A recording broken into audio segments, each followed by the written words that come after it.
Hello everyone, welcome to star education YouTube channel. Star education YouTube ચેનલમાં આપ સૌનું ખૂબ ખૂબ સ્વાગત છે. આજનો જે વિડીયો છે એમાં આપણે ચર્ચા કરશું 14 ડિસેમ્બરના તમામ મહત્વના કરંટ અફેર. ડેઇલી માત્ર 10 મિનિટની અંદર દિવસના જે પણ કાંઈ અગત્યના કરંટ અફેર હોય છે, જે તમારી પરીક્ષા માટે મહત્વપૂર્ણ હોય છે, તમામ કરંટ અફેર માત્ર 10 મિનિટની અંદર સ્ટડી કરી લઈએ છીએ. તો આ વિડીયો જીપીએસસી અને ગૌણ સેવાની તમામ પરીક્ષાઓમાં ઉપયોગી બનશે. ટેલિગ્રામ ચેનલ જોઈન કરી શકો છો. માત્ર સ્ટાર એજ્યુકેશન લખી ટેલિગ્રામમાં સર્ચ કરશો એટલે આ પ્રકારે ટેલિગ્રામ ચેનલ મળી જશે. બાકી વોટ્સએપ ગ્રુપમાં જોડાવવું હોય તો 5 નવા વોટ્સએપ ગ્રુપની લિંક ડિસ્ક્રિપ્શનમાં છે. કોઈ પણ એક વોટ્સએપ ગ્રુપમાં જોડાઈ શકો છો.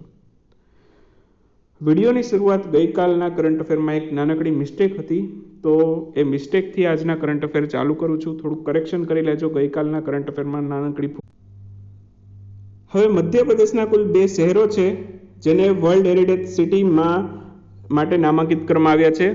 તો આ 2 શહેરોના નામ કયા છે? પ્રશ્ન એવો હતો. તો આપણો સાચો આન્સર આવશે એમાં ગ્વાલિયર અને ઓરછા. કરેક્શન કરી લેજો. ગઈકાલના વિડીયોમાં કંઈક અલગ જ આન્સર હતો, તો આ એક નાનકડી મિસ્ટેક હતી ગઈકાલના વિડીયોમાં, જે તમારે કરેક્ટ કરવાની છે. બરાબર, ગ્વાલિયર અને ઓરછા છે આ 2 શહેરો છે જેને વર્લ્ડ હેરિટેજ સિટી માટે નામાંકિત કરવામાં આવ્યા છે. બરાબર. હવે ઘણા વ્યુઅર્સને એક પ્રશ્ન બીજો પણ છે કે વર્લ્ડ હેરિટેજ સાઇટ છે એ 38ની જગ્યાએ હવે 40 થઈ જવી જોઈએ. હવે વાત સમજો, અહીંયા શું કીધું છે? નામાંકિત કરવામાં આવે એટલે કે નોમિનેટ કરવામાં આવ્યા છે. યુનેસ્કોની વેબસાઇટમાં જોશો, બરાબર, તો ક્યાંય પણ તમને એવું ઓફિશિયલી એનાઉન્સમેન્ટ નહીં જોવા મળે કે આ 2 શહેરો છે એ વર્લ્ડ હેરિટેજ સિટીની લિસ્ટમાં આવી ગયા અથવા તો વર્લ્ડ હેરિટેજ સાઇટ બની ગઈ. બરાબર. તો જ્યાં સુધી યુનેસ્કો તરફથી કોઈ પણ પ્રકારનું કન્ફર્મેશન ના આવે ત્યાં સુધી આપણે એમ જ સમજશું કે આને નોમિનેટ કરવામાં આવે છે, હજી દરજ્જો મળેલો નથી. બરાબર. તો અત્યારે આપણે વર્લ્ડ હેરિટેજ સાઇટ ભારતમાં કેટલી એવું પૂછે તો આપણે શું આન્સર રાખશું? 38. 2019માં એક વર્લ્ડ હેરિટેજ સાઇટ બની જયપુર સિટી. તમને વર્લ્ડ હેરિટેજ યુનેસ્કોની જે વેબસાઇટ છે વર્લ્ડ હેરિટેજ લિસ્ટની, ત્યાં લઈ જાઓ તો જો તમને છેલ્લું અમદાવાદ હતું જેને 2017ની અંદર વર્લ્ડ હેરિટેજ સાઇટની અંદર નોમિનેટ કરવામાં આવેલું હતું. ત્યાર પછી 2018માં મુંબઈની એક વર્લ્ડ હેરિટેજ સાઇટ બની હતી અને 2019માં જયપુર સિટીને વર્લ્ડ હેરિટેજ સાઇટનો દરજ્જો મળેલો હતો. તો આ તમે જોઈ શકો છો. ત્યાર પછી 2020ની કોઈ પણ પ્રકારની અપડેટ નથી આ વેબસાઇટની અંદર. તમારી યુનેસ્કોની વેબસાઇટમાં જઈને જોવું હોય તો જોઈ શકો છો. બરાબર. તો અત્યારે આપણે વર્લ્ડ હેરિટેજ સાઇટ કેટલી છે ભારતની અંદર? 38 છે, એવું જ સમજશું. ગુજરાતની અંદર કેટલી છે? 3. અને મધ્યપ્રદેશમાં પણ કુલ 3 છે. 3 કઈ કઈ છે એ પણ આપણે હમણાં જોશું. એમાં આપણે આનો સમાવેશ કરેલો નથી, એ પણ ખાસ યાદ રાખજો. બરાબર. તો ભારતની સૌથી પહેલી વર્લ્ડ હેરિટેજ સિટી કહેવાય, સિટીનો વાત આવ્યું તો એ તો આપણે ગઈકાલે પણ વાત કરી લીધી. અમદાવાદ શહેર અને બીજું હતું વર્લ્ડ હેરિટેજ સિટી જયપુર. બરાબર. અમદાવાદ બન્યું 2017માં અને જયપુર બન્યું 2019માં. બરાબર. તો મારા ખ્યાલથી કોઈ પણ પ્રકારનું આ ટોપિકની અંદર કન્ફ્યુઝન ના રહેવું જોઈએ. હવે યુનેસ્કો તરફથી કોઈ પણ પ્રકારનું કન્ફર્મેશન નહોતું, તો એ માટે થઈને જ મેં અત્યાર સુધી આ ટોપિકને કવર નહોતો કરેલો, પરંતુ મોસ્ટલી બધાએ કવર કરી લીધું છે અને થોડું ઘણું કન્ફ્યુઝન પણ વધી ગયું છે. તો હવે હું તમારું કન્ફ્યુઝન દૂર કરી દઉં. બરાબર. યુનેસ્કોની વેબસાઇટ છે ત્યાં તમે જઈને જોઈ લો. બરાબર. છેલ્લું જયપુર સિટી છે, એના પછીની કોઈ પણ વર્લ્ડ હેરિટેજ સાઇટ એની લિસ્ટમાં એડ થઈ નથી. તો 2020ની કોઈ પણ વર્લ્ડ હેરિટેજ સાઇટ હજી સુધી એડ નથી થઈ. ઓકે. તો એ એક તમારે ધ્યાનમાં રાખવા જેવી બાબત છે. આપણે ઓફિશિયલ સોર્સને માન્યતા આપશું. ઓકે. તો અત્યારે વર્લ્ડ હેરિટેજ સાઇટ ભારતમાં કેટલી છે? 38. બરાબર. આપણે કોઈ પણ જગ્યાએ 40 આન્સર નહીં આપીએ જ્યાં સુધી કોઈ યુનેસ્કોનું કન્ફર્મેશન ના આવે. ઓકે. હવે મધ્યપ્રદેશમાં જે અત્યારે વર્લ્ડ હેરિટેજ સાઇટ છે, મેં અગાઉ તમને કીધું 3 છે. કઈ કઈ છે? એક તો છે ખજુરાહો ગ્રુપ ઓફ મોમેન્ટ્સ. તો એ 1986માં વર્લ્ડ હેરિટેજ સાઇટ બની. ત્યાર પછી સાંચીનો જે બૌદ્ધ સ્તૂપ છે એ 1989ની અંદર વર્લ્ડ હેરિટેજ સાઇટ બની. અને ભીમબેટકાના આશ્રય સ્થાનોના ખડકો એ 2003માં એને વર્લ્ડ હેરિટેજ સાઇટનો દરજ્જો મળેલો. બાકી ગુજરાતમાં 3 છે. ચાંપાનેર 2004માં દરજ્જો મળેલો, રાણકી વાવ 2014માં વર્લ્ડ હેરિટેજ સાઇટનો દરજ્જો મળેલો અને અમદાવાદ શહેર આપણે હમણાં જ વાત કરી 2017માં ભારતનું સૌથી પહેલું વર્લ્ડ હેરિટેજ સિટી બન્યું. બરાબર. તો એટલા વર્લ્ડ હેરિટેજ સાઇટ છે જે તમારે આમાંથી યાદ રાખવાના. બરાબર.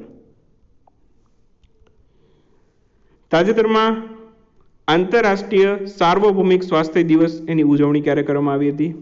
આ પણ એક બહુ મહત્વનો પ્રશ્ન છે. આંતરરાષ્ટ્રીય સાર્વભૌમિક સ્વાસ્થ્ય દિવસ, બરાબર, એની ઉજવણી કરવામાં આવેલી હતી હાલમાં જ 12 ડિસેમ્બરે. તો આપણો આન્સર આવશે ઓપ્શન એ 12 ડિસેમ્બર. તો 12 ડિસેમ્બરના રોજ આંતરરાષ્ટ્રીય સાર્વભૌમિક સ્વાસ્થ્ય દિવસ છે એની ઉજવણી કરવામાં આવેલી હતી. અને આ વખતની આંતરરાષ્ટ્રીય સાર્વભૌમિક સ્વાસ્થ્ય દિવસ છે એની થીમ શું હતી? તો આંતરરાષ્ટ્રીય સાર્વભૌમિક સ્વાસ્થ્ય દિવસ છે એની થીમ હતી health for all, protect everyone. તો થીમ પણ એટલી જ અગત્યની છે, ખાસ યાદ રાખજો. અને સૌ પ્રથમ વખત આ દિવસની ઉજવણી ક્યારે થઈ હતી? સૌ પ્રથમ વખત આ દિવસ ઉજવાયેલો હતો 2017માં. આ દિવસને અંગ્રેજીમાં કયા નામથી ઓળખાય છે એ પણ યાદ રાખી લો, કેમ કે ઘણી વખત નામ ગુજરાતીમાં ના આવતું હોય, અંગ્રેજીમાં આવતું હોય, આપણને ખબર હોય છતાં પણ આપણને અંગ્રેજીમાં નામ ખબર ના હોય, એના કારણે આપણો પ્રશ્ન ખોટો પડે. તો યાદ રાખી લેજો, international universal health coverage day. આનું પૂરું નામ શું થાય? International universal health coverage day. તો અંગ્રેજીમાં પણ નામ યાદ રાખી લેજો, ગુજરાતીમાં પણ યાદ રાખી લેજો. બાકી વિશ્વ સ્વાસ્થ્ય દિવસ ક્યારે આવે? 7 એપ્રિલે. 7 એપ્રિલે છે WHOનો સ્થાપના દિવસ પણ છે. WHOની સ્થાપના થઈ હતી 7 એપ્રિલ 1948ના રોજ. તાજેતરમાં ચર્ચામાં રહેલા પીએમ વાણીનું પૂરું નામ જણાવો. તો પીએમ વાણી છે, બરાબર, એનું પૂરું નામ થાય છે prime minister wifi access network interface. તો આન્સર આવશે ઓપ્શન એ.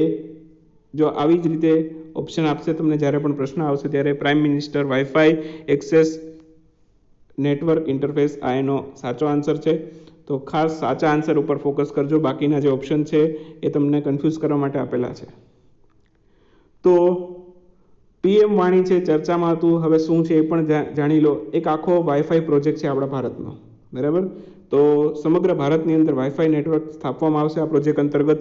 અને આ યોજના અંતર્ગત છે વાઈફાઈ છે એને પબ્લિક ડેટા ઓફિસ મારફત એનો ઉપયોગ કરી શકાશે. જગ્યાએ વાઈફાઈ હોટસ્પોટ મૂકવામાં આવશે અને એક એપ્લિકેશન થ્રુ છે આનો યુઝ કરી શકાશે. ઓકે, તો આના માટે કોઈ પણ પ્રકારના લાયસન્સની, રજિસ્ટ્રેશનની તેમજ કોઈ પણ પ્રકારની અન્ય ફી ભરવાની રહેશે નહીં, બરાબર. તો આ ગવર્મેન્ટ સોર્સિસ ઉપરથી આવું કહેવામાં આવેલું છે. અને બાકી આનું પૂરું નામ ખાસ યાદ રાખજો, prime minister wifi access network interface. પૂરું નામ ખાસ ઉપયોગી છે, પરીક્ષામાં પૂરું નામ 100% પૂછાય. એકાદો વર્ડનું પણ પૂછી લે કે પીએમ વાણીમાં એનું ફૂલ ફોર્મ શું થાય, એનનું ફૂલ ફોર્મ શું થાય, આઈનું ફૂલ ફોર્મ શું થાય. તો આવી રીતે પણ પ્રશ્ન પૂછી શકાય, બરાબર. ક્વેશ્ચન કાઢવા હોય એટલા નીકળે આમાંથી, તમને બધી માહિતી ખબર હોવી જોઈએ. તાજેતરમાં ચર્ચામાં રહેલું સ્મેશ 2000+ શું છે? તો સ્મેશ 2000+ છે એક એન્ટી ડ્રોન સિસ્ટમ છે જે ઇઝરાયલ દ્વારા વિકસિત કરવામાં આવેલી છે. તો આન્સર આવશે option C, anti drone system. તો આ તમે ઇમેજમાં જોવો છો, બરાબર. ભારતની નૌસેના છે એણે ઇઝરાયલ પાસેથી આ સ્મેશ 2000+ ખરીદવા અંગેની જાહેરાત કરી છે, એ માટે થઈને ચર્ચામાં છે અત્યારે. અને બીજો પણ એક મહત્વનો પોઈન્ટ, શા માટે આપણે ખરીદી કરવાની જરૂર છે? તો આપણા બે મહત્વના દુશ્મનો છે, પાકિસ્તાન અને ચીન. તો પાકિસ્તાન પાસે પણ ડ્રોન છે જેનાથી તે ભારતની અંદર જાસૂસી કરે છે, અને ચીન પણ પોતાના ડ્રોનથી ભારતમાં જાસૂસી કરે છે. આવા તમે ન્યૂઝ ઘણીવાર સાંભળેલા જ હશે કે આપણે પાકિસ્તાનનું ડ્રોન તોડી પાડ્યું, ચીનનું ડ્રોન તોડી પાડ્યું. તો ડ્રોનથી અત્યારે એટેક કરી શકાય એવી પણ ફેસિલિટી આવી ગઈ છે, એવા પણ સાધનો આવી ગયા છે. તો આપણી પાસે એક ડ્રોનની સામે ડિફેન્સ કરવા માટેનું એક ઇક્વિપમેન્ટમાં વધારો થાય એ માટે થઈને આપણે આ ઇઝરાયલ પાસેથી ખરીદવા અંગે જાહેરાત કરી છે હાલમાં. તો સ્મેશ 2000+ છે એ એન્ટી ડ્રોન સિસ્ટમ છે, એટલે કે ડ્રોન છે એના ઉપર હુમલો કરવા માટે આ ઉપયોગી બને. દુશ્મનનું કોઈ ડ્રોન આવતું હોય આપણા દેશ તરફ, તો એના ઉપર હુમલો કરવા માટે આ ઉપયોગી બને, બરાબર. અને આને કઈ રાઇફલની અંદર માઉન્ટ કરી શકાશે? તો AK-47માં માઉન્ટ કરીને ઉપયોગમાં લેવાશે, અથવા તો AK-103 રાઇફલની અંદર માઉન્ટ કરીને ઉપયોગમાં લેવાશે, બરાબર. તો આટલા પોઈન્ટ આમાંથી યાદ રાખજો. જેટલું પણ મહત્વનું બને છે આમાંથી પૂરેપૂરો કવર કરવાનો પ્રયત્ન કરેલો છે. કાંઈ મિસ થતું હોય તો તમે કોમેન્ટમાં લખી શકો છો. તાજેતરમાં નાટો અને કયા દેશે એક નૌસેના અભ્યાસ નેવલ ડ્રિલનું આયોજન પાકિસ્તાનના દરિયા ખાતે કરેલું? જો ઘણું બધું ક્વેશ્ચનની અંદર જ કવર થઈ ગયું. એક તો આ નેવલ ડ્રિલ અભ્યાસ છે, બરાબર, એનું આયોજન ક્યાં થશે? પાકિસ્તાનના દરિયામાં, બરાબર. હવે નાટો અને કયા દેશ વચ્ચે આ અભ્યાસ થવાનો છે, પ્રશ્ન એવો છે. તો નાટોના દેશો અને રશિયા વચ્ચે આ અભ્યાસ થશે. તો આન્સર આવશે ઓપ્શન એ. તો કુલ નાટોના દેશો અને રશિયા, બરાબર, આ તમામ વચ્ચે નૌસૈનિક અભ્યાસ નેવલ ડ્રિલ છે, બરાબર, એનું આયોજન કરવામાં આવ્યું છે. અને આ અભ્યાસનું આયોજન ક્યાં થશે? પાકિસ્તાનના દરિયા કિનારે. હવે કયો દેશ આમાં પહેલી વખત જોડાય છે? રશિયા. ઓકે, ક્વેશ્ચન એમ પણ આવે કે નૌસૈનિક અભ્યાસ નેવલ ડ્રીલમાં કયો દેશ પ્રથમ વખત જોડાશે? તો રશિયા છે આમાં પ્રથમ વખત જોડાશે. અને આ અભ્યાસ છે એને બીજા પણ એક નામથી ઓળખવામાં આવે છે, અમન 2021. અમન યુદ્ધ અભ્યાસ પણ કહેવાય. તો એમાં રશિયા પહેલી વાર જોડાશે. 30થી વધુ દેશો આમાં ભાગ લેશે. ઓકે, તો એટલા પોઈન્ટ આમાંથી યાદ રાખી શકો છો. તાજેતરમાં ટાઈમ મેગેઝિને એથ્લીટ ઓફ ધ યર તરીકે કોને પસંદ કર્યા છે? તો એથ્લીટ ઓફ ધ યર તરીકે પસંદ કર્યા છે હાલમાં જ લેબ્રોન જેમ્સને. આન્સર આવશે ઓપ્શન બી, લેબ્રોન જેમ્સ. તો હાલમાં જ આ લેબ્રોન જેમ્સ છે અને અમેરિકાના એક બાસ્કેટબોલ પ્લેયર છે. તો એમને ટાઈમ મેગેઝિનના એથ્લીટ ઓફ ધ યર તરીકે પસંદ કરવામાં આવેલા છે. બાકી ટાઈમ મેગેઝિને ઘણા બધા પુરસ્કાર હાલમાં જ જાહેર કરેલા છે. તો એ બધા પુરસ્કાર આપણે યાદ રાખવા જોઈએ. તો એક નાનકડું લિસ્ટ બનાવી દઉં છું. કોઈ પણ પુરસ્કાર આમાંથી પૂછી શકાય. તો ટાઈમ મેગેઝિનનો પર્સન ઓફ ધ યર પુરસ્કાર જાહેર થઈ ગયો છે, જેમાં જો બાઇડન અને કમલા હેરિસને આ પુરસ્કાર આપવામાં આવેલો છે. અમેરિકાના છે. જો બાઇડન અમેરિકાના નવા રાષ્ટ્રપતિ બનશે અને કમલા હેરિસ ઉપરાષ્ટ્રપતિ બનશે. ભારતીય અમેરિકી વ્યક્તિ છે કમલા હેરિસ, જેનું ઓરિજિન, એમના ફાધરનું જે ઓરિજિન છે કયું છે? તમિલનાડુ. બરાબર, તો એ પણ યાદ રાખજો. તાજેતરમાં magazine kids of the Time મેગેઝિનનો કિડ્સ ઓફ ધ યર પુરસ્કારથી કોને સન્માનિત કરવામાં આવેલું છે? ગીતાંજલિ રાવને. બરાબર, તો એ પણ યાદ રાખજો સાથે સાથે. અને બીજું એક હતું business person of the year. Time મેગેઝિનનો business person of the year આ પુરસ્કારથી સન્માનિત કરવામાં આવેલા છે એરિક યુઆનને. ચીનના વ્યક્તિ છે. બાકી ગીતાંજલિ રાવ છે એ ભારતીય અમેરિકી વ્યક્તિ છે જેને કિડ્સ ઓફ ધ યર પુરસ્કાર મળેલો છે. અગાઉ આપણે ચર્ચા કરી જ ગયા છે. બરાબર, તો યાદ રાખી લેજો. હવે વાત કરીએ આજના ક્વિક ન્યૂઝની. ક્વિક ન્યૂઝમાં સૌથી પહેલો પ્રશ્ન આજના વિડીયોમાં. તાજેતરમાં કેન્દ્રીય મંત્રી નીતિન ગડકરી એમણે કયા રાજ્યમાં કોઇલવર પુલનું ઉદ્ઘાટન કર્યું છે? તો કોઇલવર પુલ છે એનું ઉદ્ઘાટન કર્યું છે બિહાર ખાતે. બિહારના મુખ્યમંત્રી છે નીતિશ કુમાર અને ત્યાંના રાજ્યપાલ છે ફાગુ ચૌહાણ. તાજેતરમાં કયા રાજ્યના મુખ્યમંત્રી દ્વારા જગન્નાથ જીવ ક્રાંતિ યોજના શરૂ કરવામાં આવી છે? તો જગન્નાથ જીવ ક્રાંતિ યોજના શરૂ કરવામાં આવી છે આંધ્રપ્રદેશ સરકાર દ્વારા. આંધ્રપ્રદેશના મુખ્યમંત્રી છે જગનમોહન રેડ્ડી અને રાજ્યપાલ છે વિશ્વભૂષણ હરિચંદન. તાજેતરમાં લુડોવિક ઓરબાન એમણે પોતાના પ્રધાનમંત્રી પદ ઉપરથી રાજીનામું આપ્યું. તેઓ કયા દેશના પ્રધાનમંત્રી છે? તો લુડોવિક ઓરબાન તેઓ રોમાનિયાના પ્રધાનમંત્રી હતા. હાલમાં એમણે રાજીનામું આપ્યું છે. બરાબર, તો આન્સર આવશે રોમાનિયા. તાજેતરમાં 2020નો Ramanujan prize for young mathematician આ પુરસ્કાર કોણે જીત્યો છે? તો Ramanujan prize for young mathematician આ પુરસ્કાર જીત્યો છે કેરોલિના એરુજોએ. કેરોલિના અરુજો. અને કયા દેશના છે એવું પૂછાય તો યાદ રાખજો, બ્રાઝિલના છે. તાજેતરમાં એડીબી દ્વારા ભારતનો જીડીપી ચાલુ નાણાકીય વર્ષ માટે કેટલો રહેવાનું અનુમાન છે? તો ચાલુ નાણાકીય વર્ષ માટે ભારતનો જીડીપી રહેશે -8% એવું અનુમાન છે એશિયન ડેવલપમેન્ટ બેંકનું. બરાબર, તો જેટલા પણ નવા જીડીપી આવે છે બરાબર એ તમારે યાદ રાખતા જવાના. તો એડીબીના અનુમાન મુજબ છે ભારતનો જીડીપી ચાલુ નાણાકીય વર્ષ માટે છે -8%. અને બાકી એશિયન ડેવલપમેન્ટ બેંક છે. બે પ્રશ્ન તમારા માટે. એશિયન ડેવલપમેન્ટ બેંક છે બરાબર, એનું મુખ્ય મથક ક્યાં આવેલું છે? અને એશિયન ડેવલપમેન્ટ બેંક છે બરાબર એની સ્થાપના ક્યારે થઈ? આ બે પ્રશ્નોના આન્સર ઘણા ટાઈમથી હું તમને આપતો જ રહું છું. તો હવે તમારે મને કોમેન્ટમાં કહેવાના છે. માત્ર આજના વિડીયોમાં બે પ્રશ્નો જોઉં છું કેટલા લોકો આન્સર આપે છે. તાજેતરમાં કયા રાજ્યની સરકારે રક્તની ખરીદી પર કોઈ પણ પ્રકારની કિંમત ન લેવા માટેના આદેશ કર્યા છે?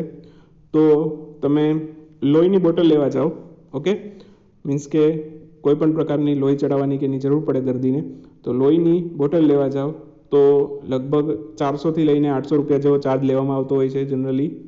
તો હવે મહારાષ્ટ્રની સરકાર છે એણે પોતાના રાજ્યની અંદર રક્તની ખરીદી માટે કોઈ પણ પ્રકારનું કિંમત ના લેવા માટેનું આદેશ કર્યા છે. તો આન્સર આવશે મહારાષ્ટ્ર. હવે મહારાષ્ટ્રની વાત આવી છે તો ત્યાંના મુખ્યમંત્રી કોણ છે? ઉદ્ધવ ઠાકરે. અને રાજ્યપાલ કોણ છે? ભગતસિંહ કોશિયારી. ભગતસિંહ કોશિયારી ગોવાના પણ રાજ્યપાલ છે, તો એ પણ યાદ રાખજો. તાજેતરમાં કયા રાજ્યને કયા રાજ્યના કીવીને જૈવિક પ્રમાણપત્ર, જેને અંગ્રેજીમાં કહીએ તો ઓર્ગેનિક સર્ટિફિકેશન આપવામાં આવ્યું છે? તો આ કીવી છે અરુણાચલ પ્રદેશનું, જેને ઓર્ગેનિક સર્ટિફિકેશન આપવામાં આવેલું છે. ગુજરાતીમાં કહીએ તો જૈવિક પ્રમાણપત્ર આપવામાં આવ્યું છે, અરુણાચલ પ્રદેશ. તાજેતરમાં ટાઈમ મેગેઝિને વર્ષ 2020ના પર્સન ઓફ ધ યર તરીકે કોને નામાંકિત કર્યું છે? તો ટાઈમ મેગેઝિન છે, હમણાં જ વાત કરી, જો બાઇડન અને કમલા હેરિસને પર્સન ઓફ ધ યર તરીકે નામાંકિત કર્યા છે. બરાબર. તાજેતરમાં વડાપ્રધાન નરેન્દ્રભાઈ મોદી દ્વારા ઇન્ડિયન મોબાઈલ કોંગ્રેસનું ઉદ્ઘાટન કરવામાં આવ્યું. આ ઇવેન્ટનો મુખ્ય વિષય શું હતો? In short, Indian mobile Congress, any theme શું હતી અથવા તો એનો વિષય શું હતો? તો એનો વિષય હતો inclusive innovation, smart one, secure one, sustainable, અથવા તો સ્માર્ટ, સિક્યોર અને સસ્ટેનેબલ. તો આ એની થીમ હતી. તાજેતરમાં IUCN દ્વારા કુલ કેટલા છોડ અને પક્ષીની પ્રજાતિ છે એને વિલુપ્ત જાહેર કરવામાં આવી છે? તો IUCN દ્વારા છે કુલ 31 પક્ષી અને છોડની પ્રજાતિ છે જેને વિલુપ્ત જાહેર કરવામાં આવી છે. તો આન્સર આવશે 31. બરાબર. તો આ તો આપણો આજનો વિડીયો. મજા આવી હોય તો લાઇક કરો, શેર કરો, આપના મિત્રો સાથે નવા હોય સબસ્ક્રાઇબ કરો, બેલ સિમ્બોલ દબાવો, જેથી આવનારા વિડીયો નોટિફિકેશન મળતી રહે. મળીએ નેક્સ્ટ વિડીયોમાં નવા કન્ટેન્ટ સાથે. ત્યાં સુધી રજા લઈએ. આવજો, બાય બાય, ગુડ નાઇટ, શુભરાત્રી.